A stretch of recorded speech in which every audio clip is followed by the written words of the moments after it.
18 horas. Notícias de Manaus, Amazonas, Brasil e do mundo. Agora na Mix. Muito boa noite, dando sequência na programação da Mix, agora com o programa 18 horas, a partir de agora até às 7 da noite. Estamos juntos, eu, Karime Leão e Kennedson Paz. Boa noite, Kennedson.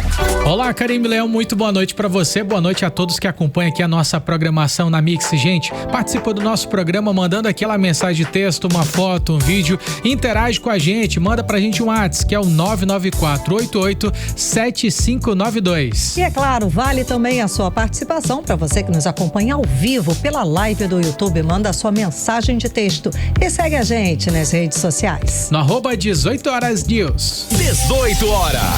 Trânsito. Agora, 6 horas e 2 minutos, a gente começa conversando com o repórter André Meirelles, que está nas ruas da cidade de Manaus acompanhando o movimento do trânsito da volta para casa. André, boa noite, André. E vai ter alteração no trânsito na Torquato Tapajós por causa das obras da passarela Santos Dumont. Conta mais pra gente. Boa noite.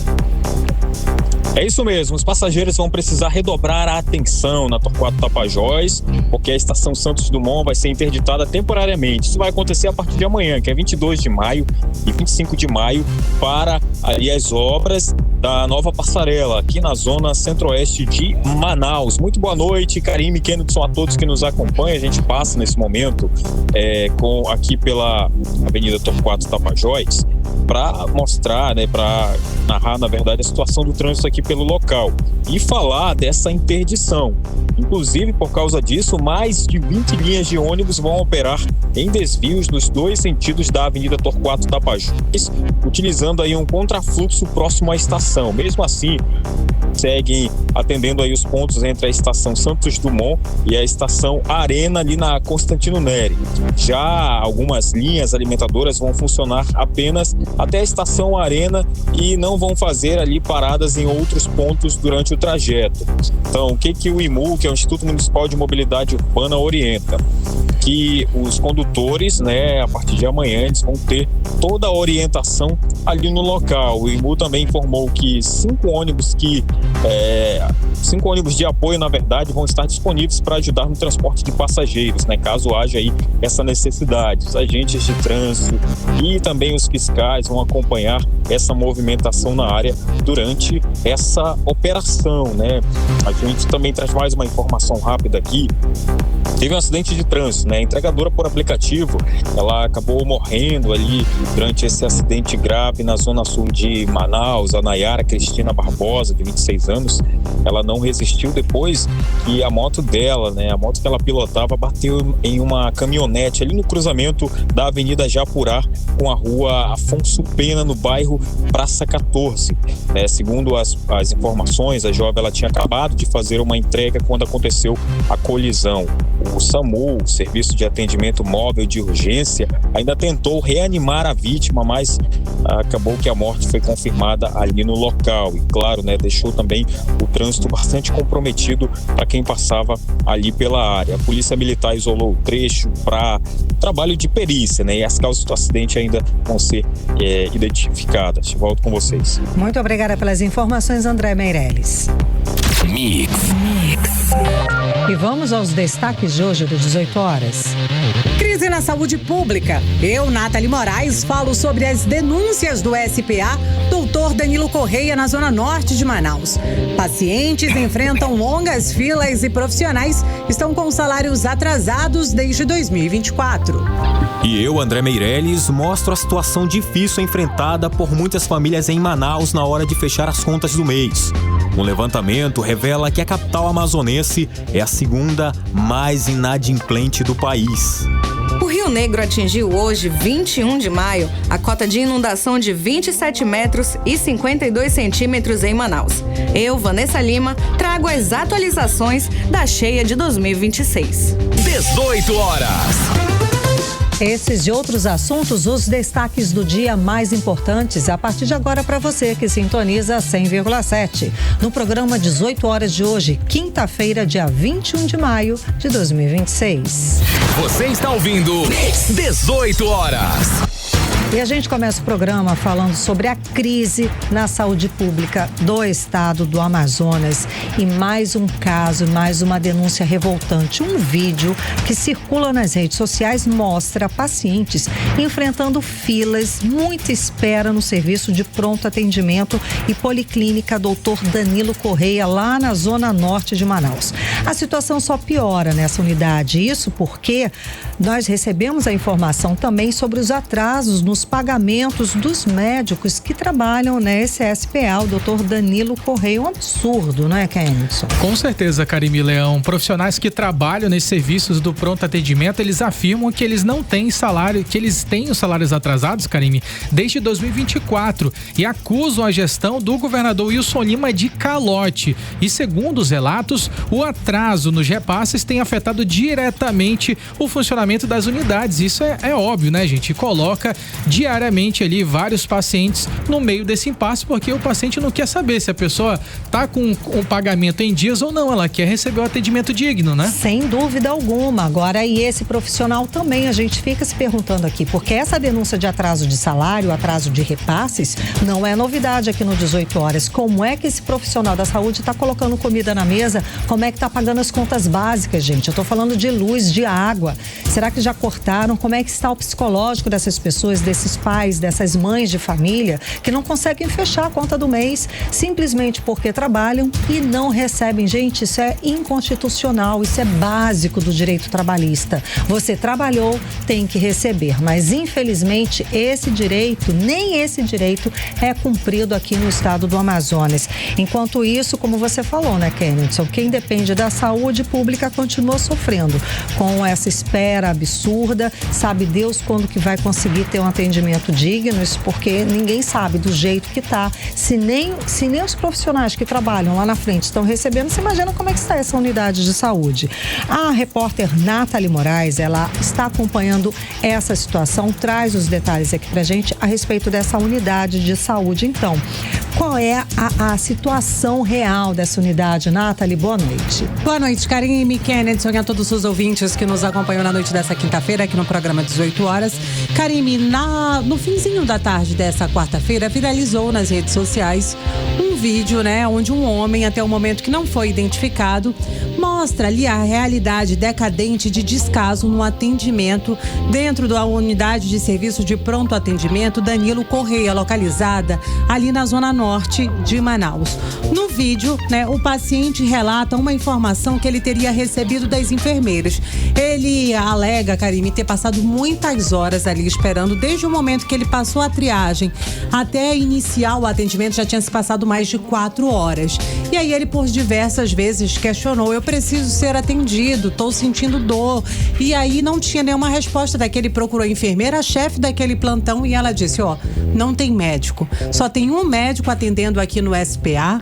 E só tem um médico atendendo aqui no SPA porque os médicos não estão recebendo, e aí eles não estão vindo tirar ali os seus plantões. E aí, é claro, toda essa situação gerou bastante revolta entre os pacientes. Inclusive, eu separei um trechinho desse material que viralizou nas redes sociais. Quem nos acompanha através das redes sociais vai poder conferir também as imagens, mas a gente vai ouvir aí o áudio desse paciente que não conseguiu atendimento lá no SPA Danilo Correia, na zona norte de Manaus, na tarde dessa quarta-feira. Vamos conferir. Um médico. Como que a mulher explicou aqui que os médicos não estão recebendo? Danilo Correia. Danilo Correia. Tá lotado aqui. E eu passando mal. 18 horas. Karime, essa situação do Danilo Correia, é claro, gerou muita revolta, né, nos pacientes. E aí o homem disse que ele teria tentado por várias vezes ser atendido, mas mesmo assim vinha sempre essa mesma resposta, né, de que não tinha médico, não tinham profissionais e que a equipe da unidade realmente estava reduzida e que eles estavam apenas ali repassando a informação. E se ele realmente quisesse aguardar para ser atendido, ele poderia aguardar, mas eles não poderiam não garantir que aquele atendimento seria breve. Só que essa situação não é única e exclusiva ali do SPA Danilo Correia. A gente também recebeu informações de situação de crise na UPA Campos Sales, né, onde as pessoas também afirmam que estão passando muitas horas para serem atendidos. Tudo isso porque os profissionais médicos estariam faltando ali os seus plantões por falta de pagamentos. Vamos conferir a situação lá da UPA Campos Sales. Médico, simplesmente a gente chega aqui, dizem que não tem médico, então os médicos estão pra onde? Então, coitado, atrás do dinheiro que eles estão há 6 meses sem receber, entendeu? Aonde mãe, pai de família fica nessa calamidade, olha como é que tá a UPA, olha a situação da UPA como é que tá aqui, ó. Por quê? Porque não tem médico. Os próprios funcionários que estão aqui, ó, já estão chegando aqui dizendo que não tem médico. Aí, como é que, se não tem médico aqui fora pra atender quem tá aqui fora e lá dentro, como é que tá? E se morrer o pessoal lá dentro, quem é que vai puxar? São as próprias técnicas de enfermagem que estão aqui na frente, agendando, mentindo, dizendo pro pessoal que não tem gente e não tem médico? Ou estão acordeados por médico, porque os médicos estão 6 meses sem receber. Não tem. Os que estão saindo aí estão todos sendo enganados, olha. Tudo sendo enganado. E a gente que está com dor, passando dias aqui sem dormir, com dor, e eles não atendem. Não atendem, simplesmente dizem que não tem médico. 18 horas.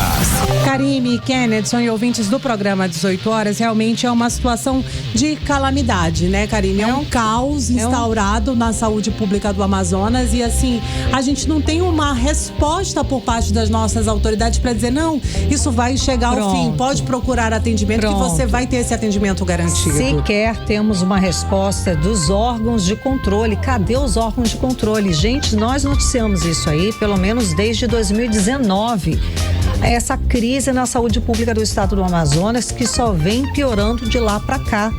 É um absurdo que sequer os órgãos de controle estão vigiando, estão em cima, estão denunciando, estão querendo saber do que está acontecendo.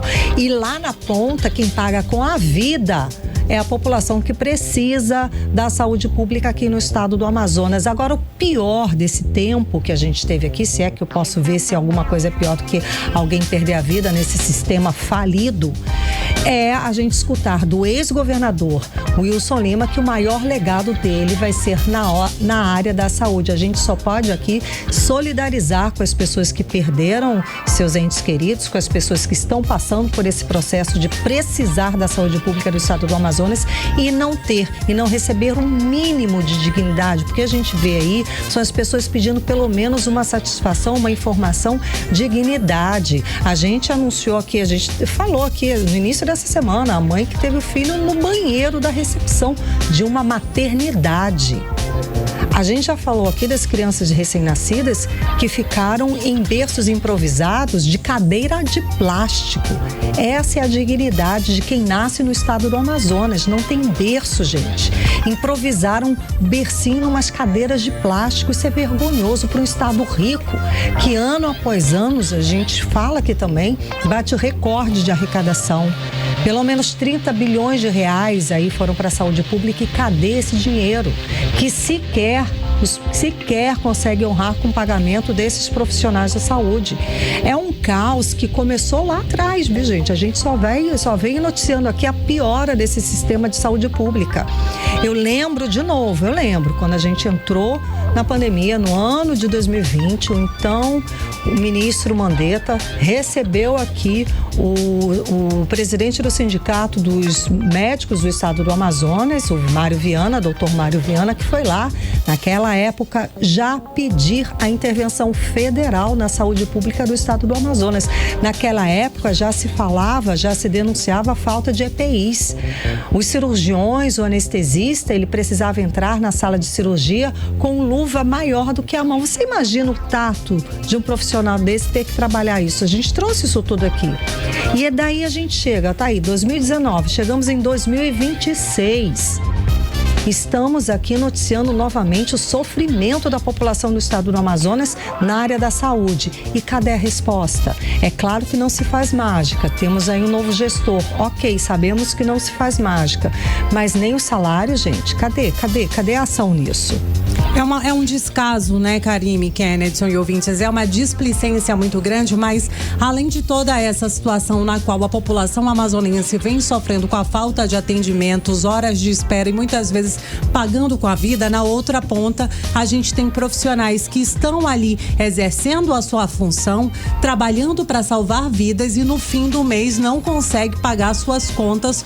Por quê? O que acontece? O Estado não vem cumprindo ali o seu papel. O que a gente vem observando aí nos últimos meses, né? Nos últimos anos, Karime, né? A gente tem hoje uma saúde terceirizada, onde muitas das vezes, né, o governo afirma que faz os repasses para as empresas terceirizadas e as empresas terceirizadas dizem que não recebem e aí na ponta os profissionais acabam acumulando prejuízos. E esses prejuízos, eles não são de hoje, né? Como você falou, a gente denuncia aqui no programa 18 horas há pelo menos 7 anos a situação de colapso na saúde pública do Amazonas. E para a gente entender como está a situação desses profissionais, os profissionais da saúde que estão há pelo menos 6 meses sem receber os seus pagamentos, mas assim, Karime, em off a gente vem recebendo algumas informações de, por exemplo, profissionais médicos do Amazonas que atuam aí nos serviços de pronto atendimento. Eles teriam ficado, né, com o calote realmente do antigo governador, do ex-governador Wilson Lima, que teria ficado devendo pelo menos 3 meses de salários referentes ainda ao ano de 2024.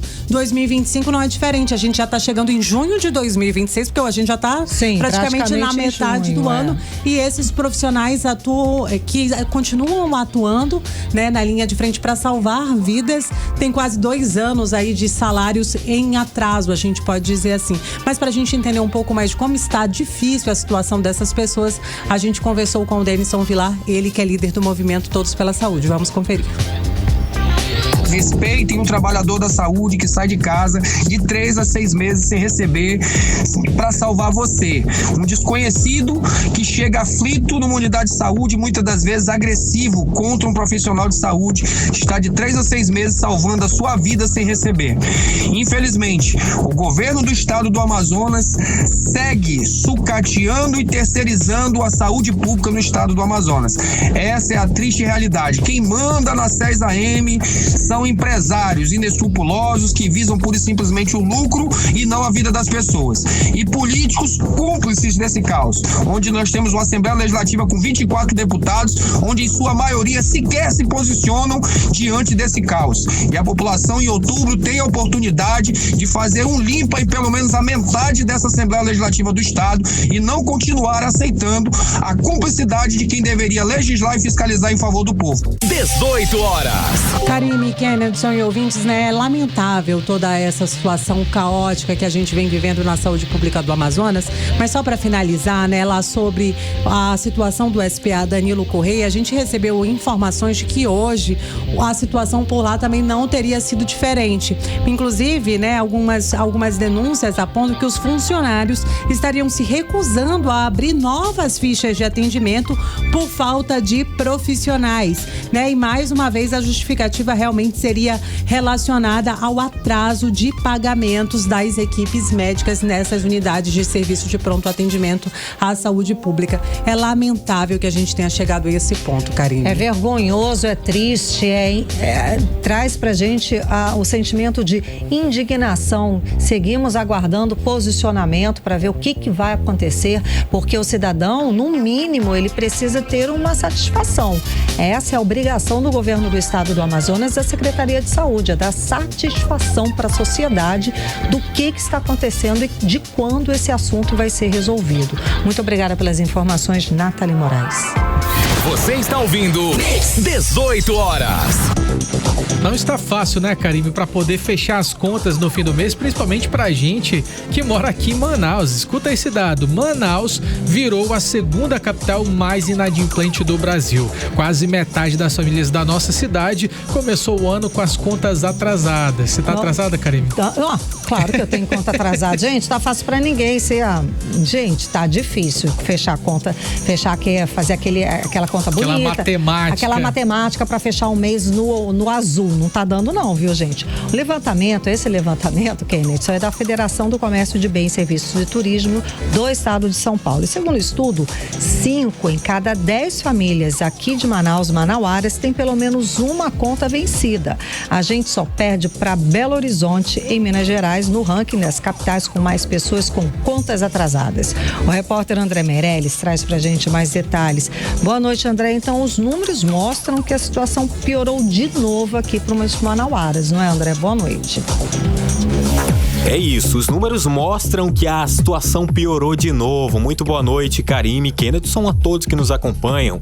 Olha, em 2023, 51% das famílias estavam inadimplentes. Em 2024, esse número acabou caindo para 41%, mas agora voltou a subir e chegou a 49%. Outro dado que chama a atenção é que 87% das famílias de Manaus têm algum tipo de dívida. Na média nacional, quase 3 em cada 10 famílias brasileiras começaram 2026 com contas atrasadas.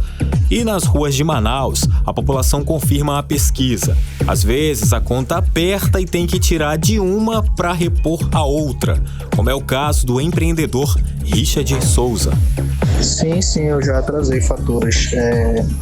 O que mais me prejudicou mesmo foi, às vezes, certos imprevistos que a gente tem no mês, que acabam gerando aquele gasto inesperado que você precisa ter que tirar dessa fatura e para poder cobrir esse imprevisto.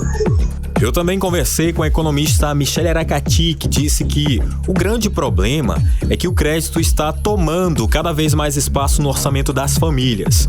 E isso pode piorar a situação financeira nos próximos meses, porque muitas das vezes a inadimplência surge pela falta de educação financeira. Porque muitas vezes as pessoas elas imaginam que é a tecnologia que vai ajudar na educação financeira, mas um simples caderno, uma simples folha de papel, onde a pessoa tenha a possibilidade de anotar tudo que ela deve, ajuda. Então, esse consumidor, ele precisa ter ciência de que ele precisa dominar principalmente as técnicas no momento em que ele observa quanto ele tem de renda, que é o seu salário, por exemplo, ou a capacidade de pagamento que ele tem para contrair as dívidas e fazer os pagamentos em dia. Por isso, a economista também orienta o que o consumidor deve fazer para evitar a inadimplência. É importante que ele faça um mapeamento do valor total da sua dívida, priorize o pagamento das dívidas onde os juros são mais elevados e que leve em consideração também que todas as dívidas que ele tem, ele precisa ter conhecimento, colocar tudo no papel, mapear tudo. Por quê? Porque isso vai ajudar bastante quando ele for buscar renegociar essa dívida. No momento, principalmente, em que ele vai precisar ter ciência da sua capacidade de pagamento. O estudo também mostra que o número de famílias endividadas voltou a crescer no Brasil. Hoje, 8 em cada 10 lares têm alguma dívida. Segundo o levantamento, o país ganhou quase 1 milhão de novas famílias endividadas nos últimos anos. Uma realidade que aperta o bolso, reduz o poder de compra e acende o alerta para a economia, principalmente para quem já não consegue mais fechar as contas no fim do mês. Volto com vocês. Você está ouvindo 18 horas. Política. Agora em Manaus, 6 horas e 25 minutos. Vamos do quadro de política do 18 horas com Kennedson Paes e Nathalie Moraes.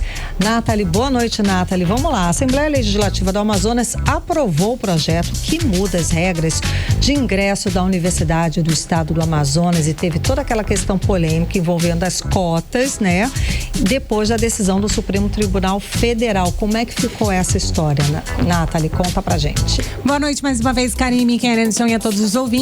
A proposta aprovada nesta quarta-feira substitui ali o antigo sistema, após a decisão do Supremo Tribunal Federal que derrubou a regra que reservava pelo menos 80% das vagas para os estudantes aqui do Amazonas. Segundo o STF, essa política para reduzir as desigualdades podem existir, mas elas não podem beneficiar os candidatos apenas que moram aqui no Amazonas, por exemplo.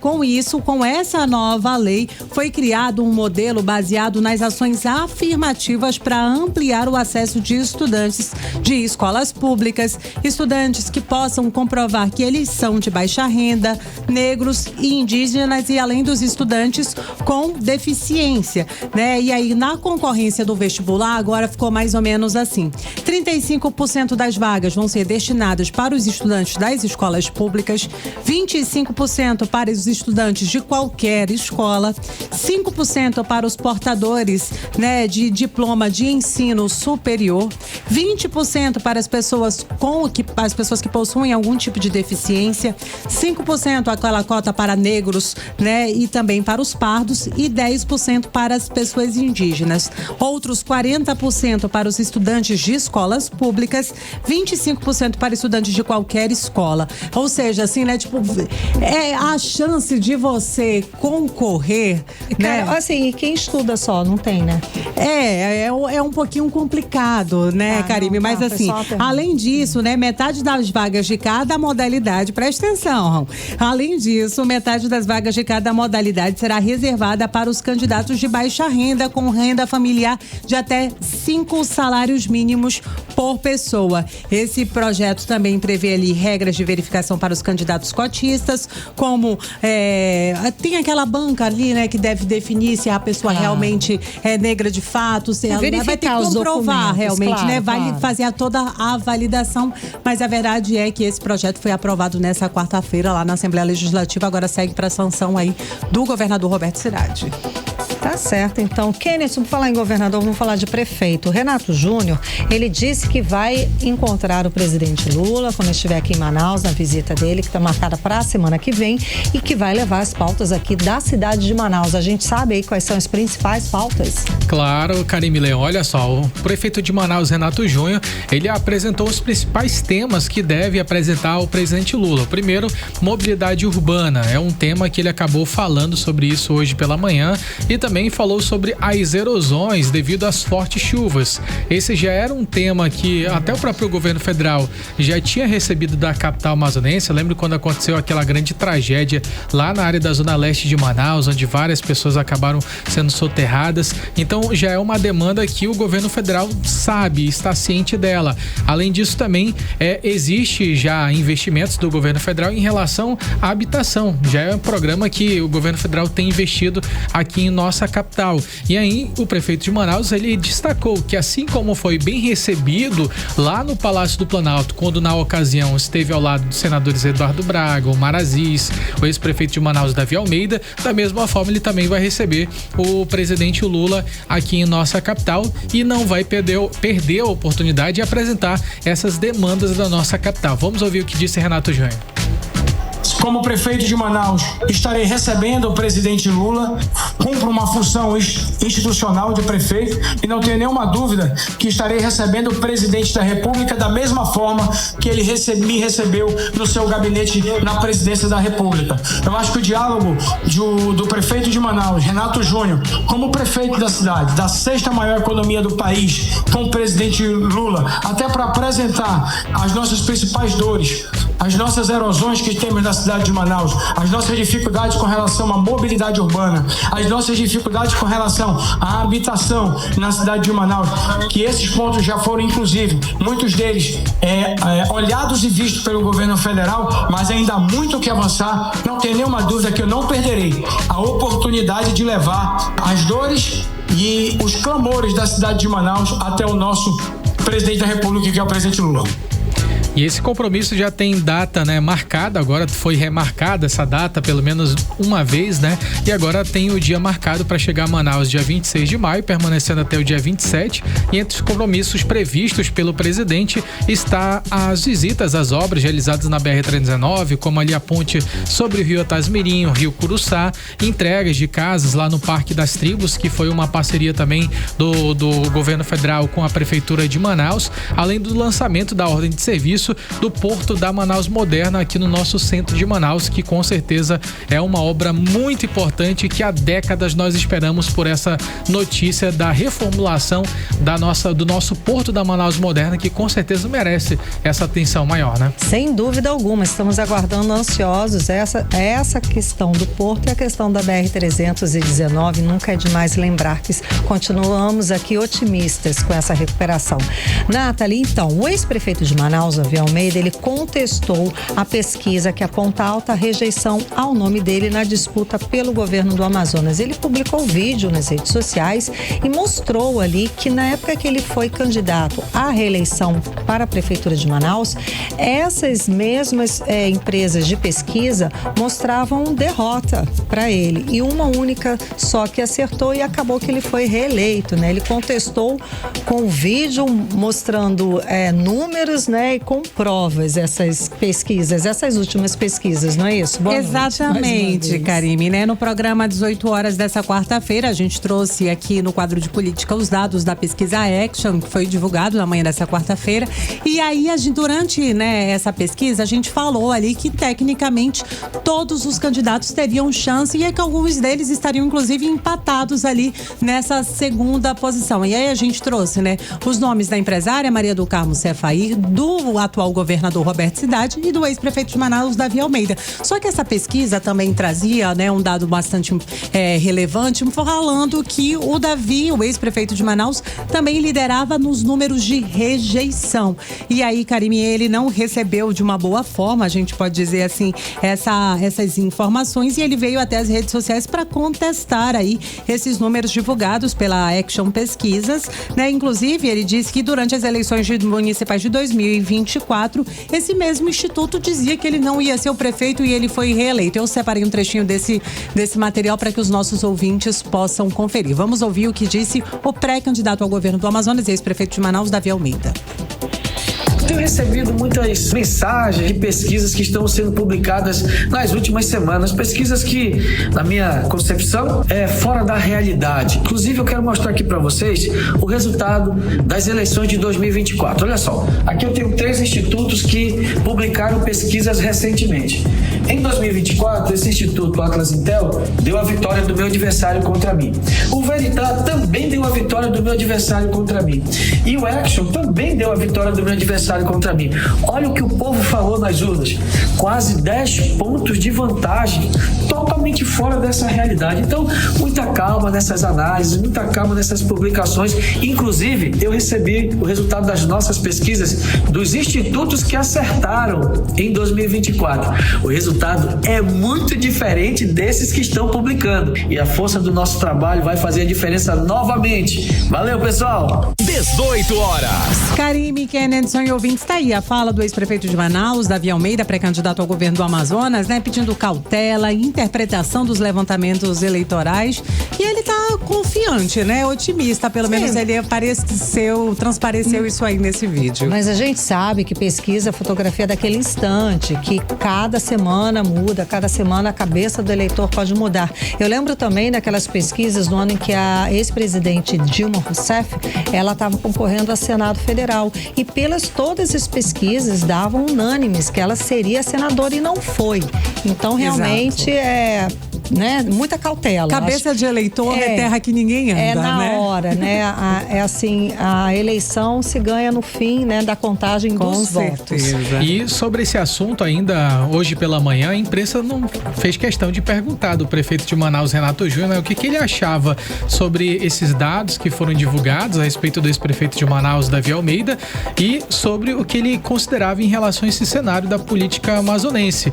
E ele chegou a destacar basicamente os mesmos números que o prefeito de Manaus mencionou. Ele destacou que nessa última campanha, como a Nathalie acabou de ressaltar, essas mesmas pesquisas tinham apontado números diferentes da realidade que aconteceu durante as eleições, de que ele confiava de que o resultado estava sendo positivo em relação a Davi Almeida, para que ele pudesse seguir nessa campanha ao governo do estado do Amazonas. Ou seja, ele validou que o prefeito está indo bem e bem contrário ao que essas essas pesquisas atualmente têm sido divulgadas. Só que nesse evento também, Karime, chamou a atenção da presença de um vereador de Manaus, que é o vereador Elan Alencar.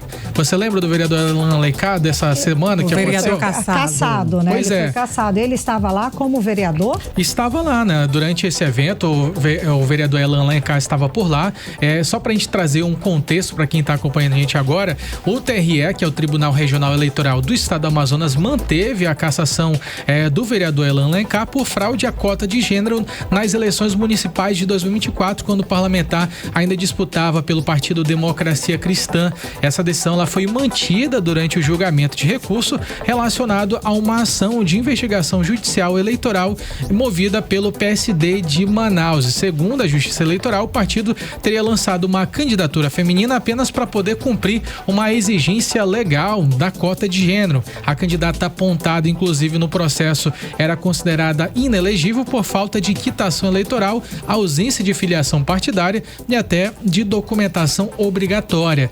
E durante esse evento que aconteceu hoje pela manhã, é claro que o vereador também foi questionado pela imprensa e ele afirmou que vai recorrer a essa decisão. Vamos ouvi-lo.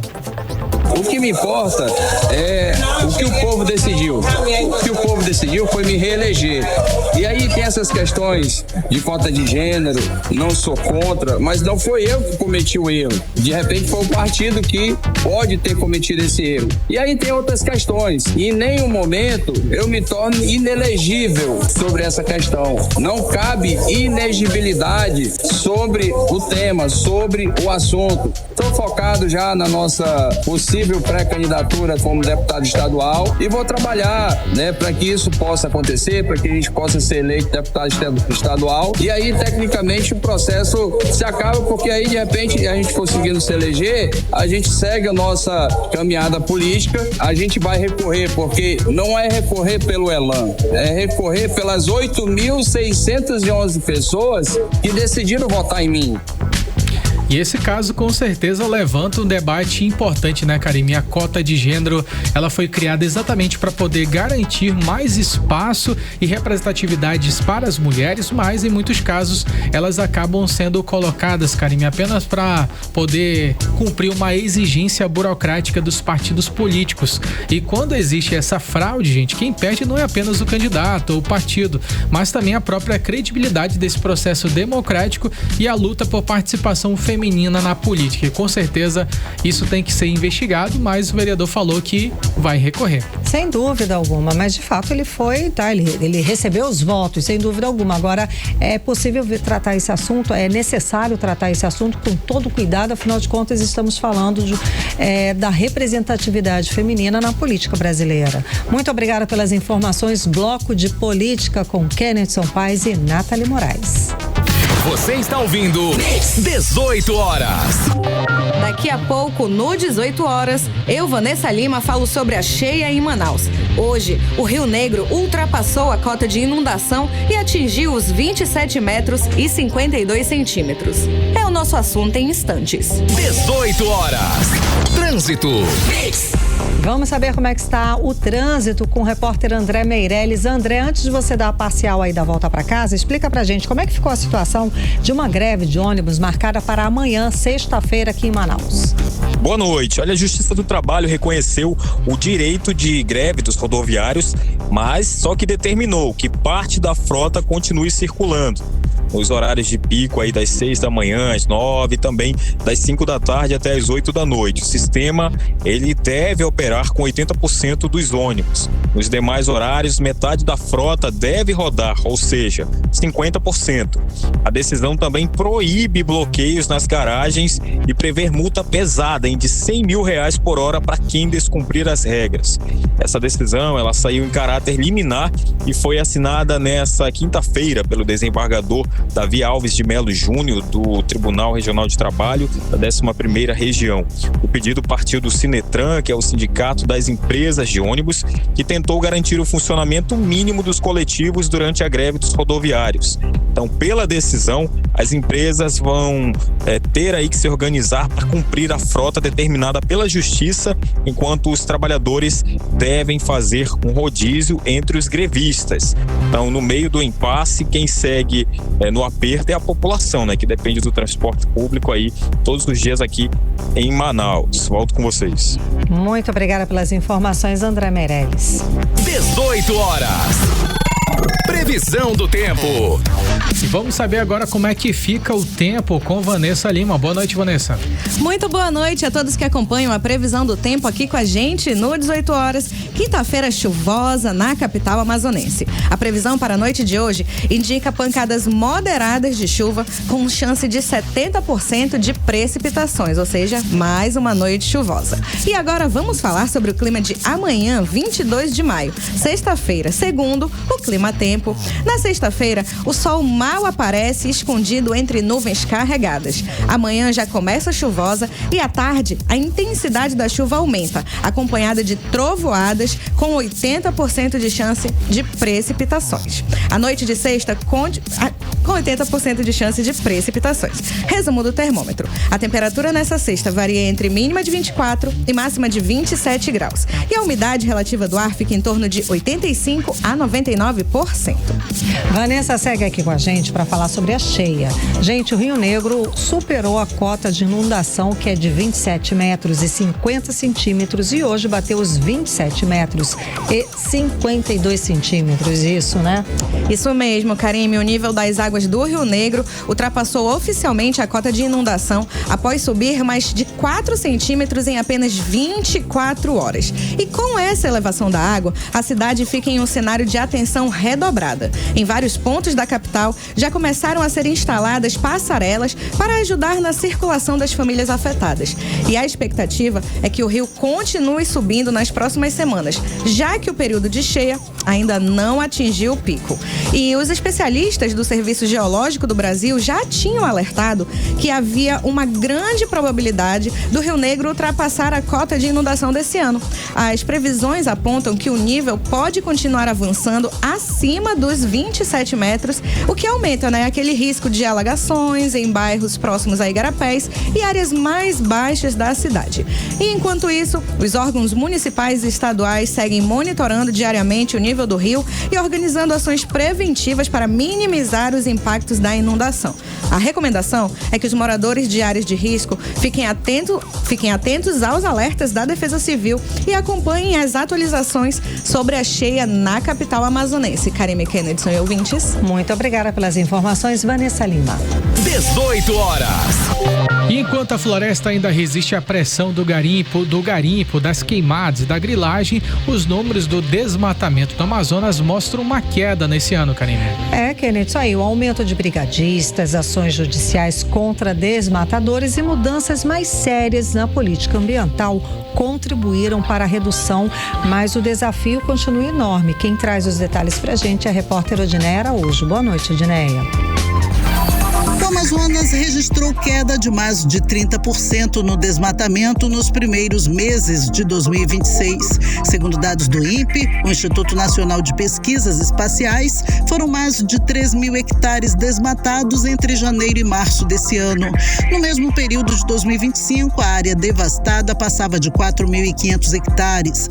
De acordo com o superintendente do Instituto Brasileiro do Meio Ambiente no Amazonas, Joel Araújo, a meta é que os números continuem caindo até o fim do ano. No acumulado entre agosto de 2025 e março de 2026, a redução chega a 35,5%, o que também registra a tendência de queda para o final do ciclo, que vai até junho.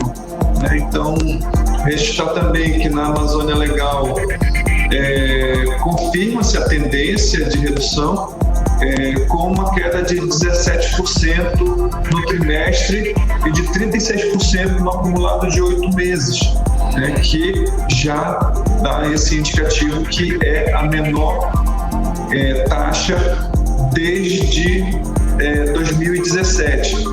Mas mesmo com a redução, o cenário ainda preocupa, segundo o superintendente do IBAMA no Amazonas, Joel Araújo. Municípios como Novo Aripuanã, Lábrea e Humaitá continuam entre os que mais sofrem com a pressão da grilagem, do garimpo ilegal e da exploração madeireira. Nós temos no nosso estado alguns municípios que colaboram com o desmatamento, principalmente os municípios do sul do estado, Novo Aripuanã, Lábrea, Humaitá. Esses 3 municípios lideraram esse ranking de municípios mais desmatadores nesse período. Outro dado que chama atenção é o aumento dos alertas de desmatamento no estado. Foram 159 registros esse ano contra 141 no ano passado. Isso mostra que a floresta segue sob ameaça constante. Especialistas apontam que a redução não significa o fim do problema, mas um freio temporário em uma região que ainda convive com interesses econômicos, ocupações irregulares e pressão sobre áreas protegidas. A meta do governo Lula é até 2030 acabar com o desmatamento no Brasil. Odneia Araújo para o 18 horas. Você está ouvindo 18 horas. E atenção para você que mora na zona norte de Manaus. Você precisa de um atendimento aí médico, atualizar vacina ou até ir ao dentista? Pois é, tem boa notícia, tá? Porque a unidade de saúde da família Alges Gadelha, no bairro Cidade Nova, foi reinaugurada nessa quinta-feira depois de passar por uma reforma. E quem traz os detalhes a respeito do assunto é o repórter Kennedson Paes, que esteve lá. Então, Kennedson, tá tudo ok já para esperar a população? Tá tudo incrível, Karime Leão. Eu pessoalmente estive por lá. Tive a oportunidade de verificar setor por setor, almoxarifado, o setor também ali da recepção, os enfermeiros, os locais onde eles se reúnem, a copa. Cara, tá incrível. Tem vários consultórios odontológicos, tudo novinho, tá incrível. Eu que fui no período anterior, antes da reforma, eu levava meu filho para se vacinar lá naquela unidade e percebi uma grande mudança. Foram 6 meses de obras para poder otimizar esse antigo espaço da unidade de saúde da família Alges Gadelha, que fica lá no bairro Cidade Nova, bem próximo ali ao conjunto Renato Souza Pinto, na zona norte de Manaus. E com essa reforma, com certeza, muita coisa mudou. O espaço agora está muito mais moderno, mais amplo, climatizado e também preparado para atender cerca de 30 mil pessoas. A Prefeitura de Manaus reinaugurou essa unidade hoje mesmo, destacando a melhoria no acolhimento dos pacientes e também nas condições de trabalho dos servidores. O local ganhou novos consultórios, mais espaço de atendimento, sala de vacina, consultório farmacêutico, área para exames e até sala de escuta qualificada, onde o paciente é orientado logo na chegada. Antes, segundo as informações da prefeitura, havia apenas um consultório odontológico improvisado. Agora, essa nova unidade passa a ter pelo menos 4 consultórios odontológicos individuais, além de uma acessibilidade melhorada. Também tem uma nova rede de hidrantes, foi feita a troca do telhado, a nova fiação e a climatização de todos esses ambientes. A gente está falando também sobre macas, os equipamentos para os profissionais da saúde trabalharem, e tem uma diferença também em relação ao horário. Vai começar o atendimento das 7 horas da manhã e vai seguir até as 9 horas da noite, de segunda a sexta-feira, e aos sábados até o período do meio-dia. O espaço vai ter consultas médicas, odontológicas, pré-natal, vacinação, testes rápidos e acompanhamento de crianças e adultos e idosos. O prefeito de Manaus, Renato Júnior, ressaltou a importância desse espaço para aquela região e principalmente também para que os servidores e a população cuidem desse espaço. Vamos ouvi-lo. Na verdade, gente que trabalha isso, é o servidor que está trabalhando aqui na recepção, é o dentista, é o médico, é a enfermeira, as pessoas do administrativo, é o ACS, é quem está realmente atendendo e dando um abraço a esse idoso, a essa idosa, a essas famílias que vêm para cá, para a UBS. Essa UBS é mais do que isso. Eu acho que é o primeiro abraço, é o primeiro acolhimento da criança, do adolescente, da jovem que acabou de descobrir que está grávida. Qual o encaminhamento fazer? Acho que é muito importante que que os servidores cuidem e abracem com simpatia a população, mas também pedir ajuda para que a população cuide desse espaço novo, revitalizado. Mas se nós não cuidarmos, o poder público e a população rapidamente será depredado ou descuidado. 18 horas.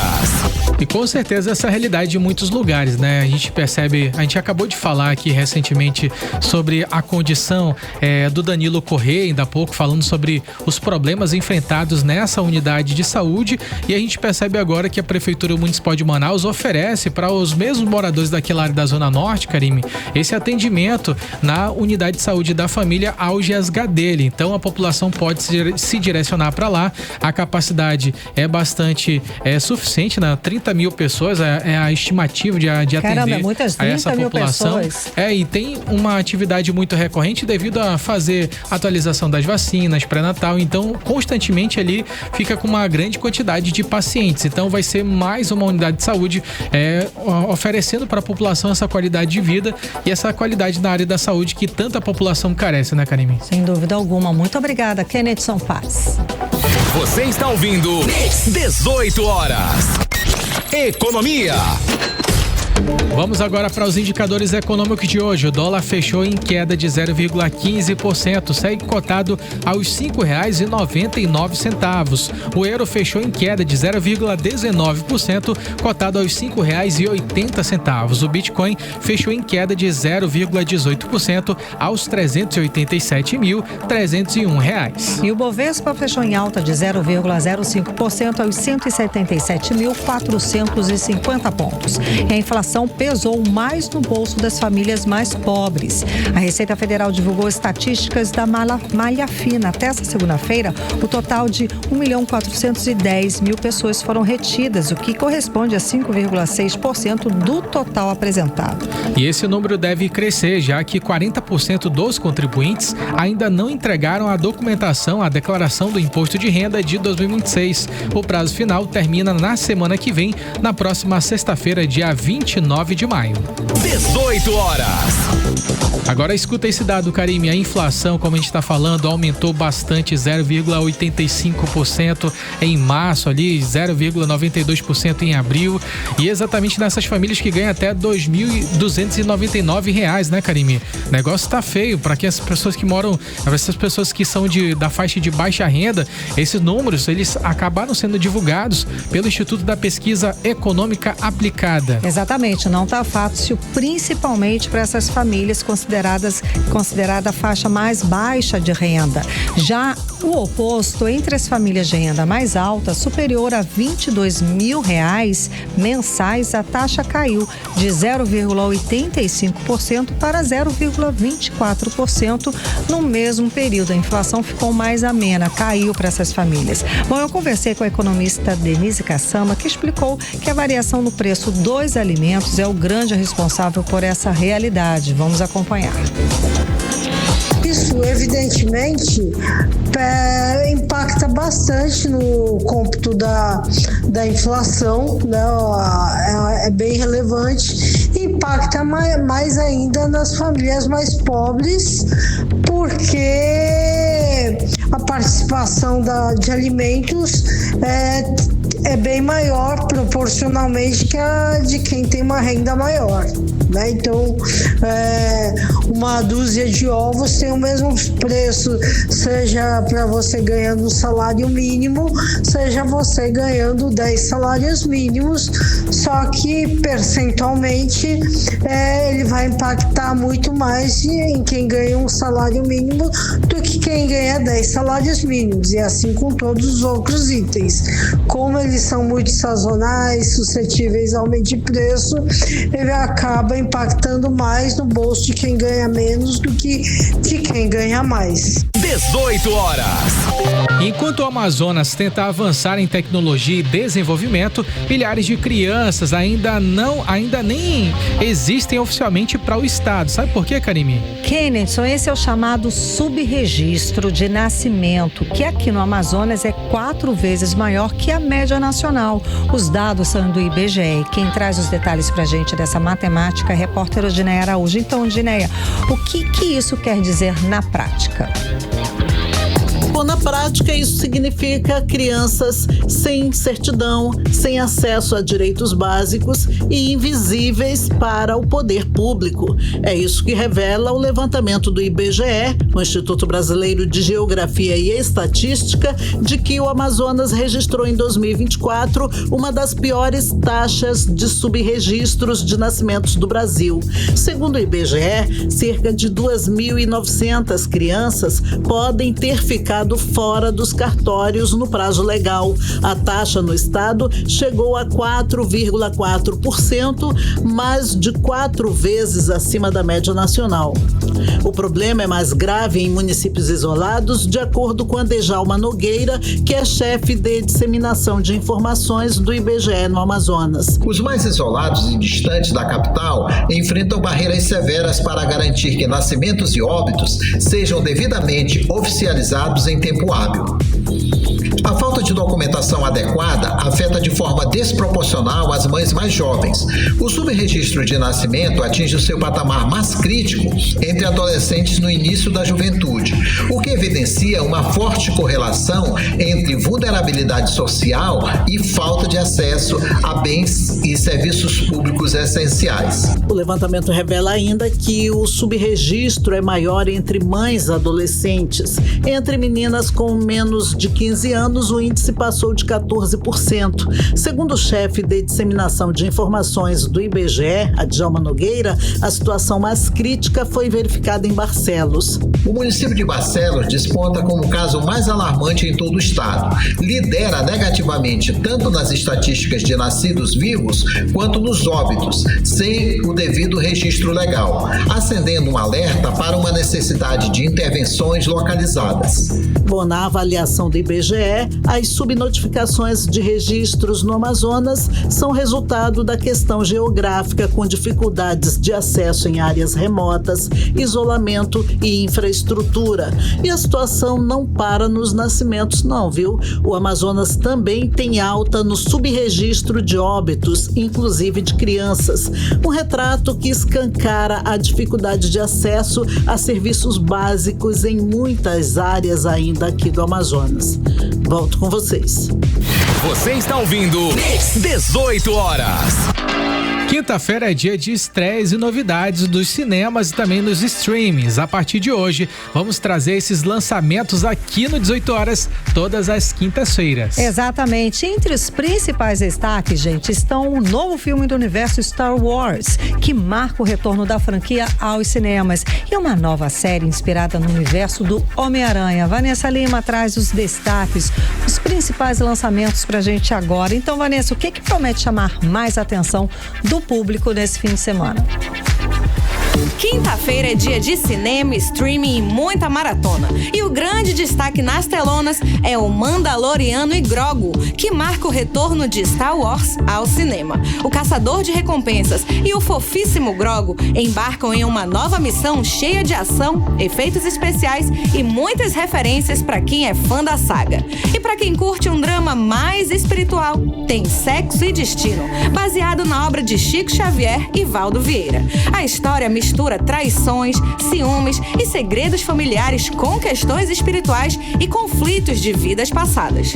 E ainda tem mais estreia nos cinemas com O Passageiro do Mal, Diamantes, O Poder do Rosário e Rokun, O Pesadelo da Bruxa, para quem gosta de um bom susto. Agora, partindo pro streaming, na Netflix chega The Bottles, uma série que mostra um grupo de idosos tendo que salvar a comunidade de uma ameaça bem sombria. E no dia 27 tem a segunda temporada de Manual de Assassinato para Boas Garotas, com mais um mistério tenso para resolver. No Prime Video, o destaque é The Wicked, parte 2, continuando a história das bruxas mais famosas do universo de Oz. Também chegam o suspense Bugônia e a série Spider-Noir, com Nicolas Cage vivendo uma versão sombria do Homem-Aranha nos anos 30. Já na HBO Max tem A Noiva, filme estrelado por Christian Bale, e o reality Largados e Pelados Campeões do Mundo, para quem curte sobrevivência extrema. E para fechar, no Disney Plus tem Princesinha Sofia, Realeza Mágica para criançada, além do episódio final de Os Testamentos das Filhas. Volto com vocês. 18 horas. Trânsito. André Meirelles volta para falar a respeito do trânsito. Vai ter rua interditada por uma procissão, é isso? Conta mais pra gente. Boa noite. Boa noite mais uma vez, Karime Kennedson, a todos que nos acompanham. Um festejo de Santa Rita vai mudar o trânsito e o itinerário de ônibus na zona sul de Manaus. As alterações acontecem nesta sexta e sábado no bairro Cachoeirinha. Isso tudo, né, por causa aí da interdição de um trecho ali da Avenida Carvalho Leal. Segundo o IMOA, dezenas de linhas de ônibus vão operar com desvios a partir das 2 da tarde nos 2 dias do evento.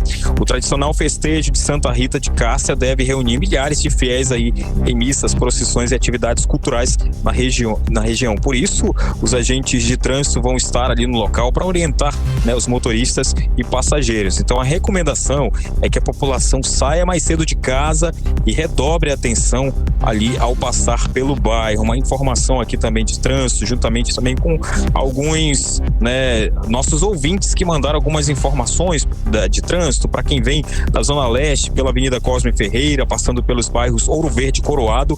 O trânsito segue com boa fluidez dentro da normalidade, ali no sentido da rotatória do Coroado. Apenas uma leve retenção na rotatória, mas nada que prejudique o deslocamento dos condutores. Agora, quem vem pela Zona Norte, pela rua José Romão, no sentido Cosme Ferreira, também encontra trânsito tranquilo. Já na Avenida das Torres, o fluxo é pesado nos 2 sentidos, com um grande número de veículos na via. E lá para a Avenida Brasil, na Compensa, desde as proximidades ali da Igreja Universal, no sentido bairro, o trânsito segue congestionado, com lentidão e filas no trecho. Volto com vocês. Muito obrigada pelas informações, André Meirelles. 7h01, seguimos direto para o editorial 18 horas. Editorial 18 horas. A Justiça do Trabalho informou aumentos significativos nos processos de assédio moral e sexual este ano no Amazonas e em Roraima. São quase 1.000 processos, em média, por ano desde 2021, ou 3 por dia. Os dados apontam crescimento ao longo dos últimos 5 anos. Entre 2021 e 2025, foram 4.166 novas ações envolvendo pedidos de indenização decorrentes de assédio moral. No mesmo período, os processos envolvendo assédio sexual somam 417. No Amazonas, os processos por assédio moral no trabalho passaram de 278 para 408 entre os primeiros 4 meses de 2025 e 2026, uma alta de 47%. Já os casos de assédio sexual cresceram de 30 para 39 ações no mesmo intervalo. O aumento expressivo das ações envolvendo assédio moral e sexual demonstra uma triste realidade que ainda persiste nos ambientes de trabalho. São comportamentos e práticas que podem causar dano físico, psicológico, sexual ou financeiro a alguém. Por isso é importante denunciar, pois as vítimas têm direito à reparação de danos morais e podem levar o assediador à dispensa por justa causa. Enquanto isso, o Poder Legislativo está discutindo um projeto de lei para que o assédio moral também seja considerado crime, com pena de detenção e multa. 18 horas. O 18 horas de hoje fica por aqui. Muito obrigada pela sua companhia. Um beijo. Até amanhã. Boa noite, Kennedson Paz. Boa noite, Karime Leão. Boa noite a todos. Até amanhã. Você ouviu 18 horas. As notícias do Brasil e do mundo. De volta amanhã.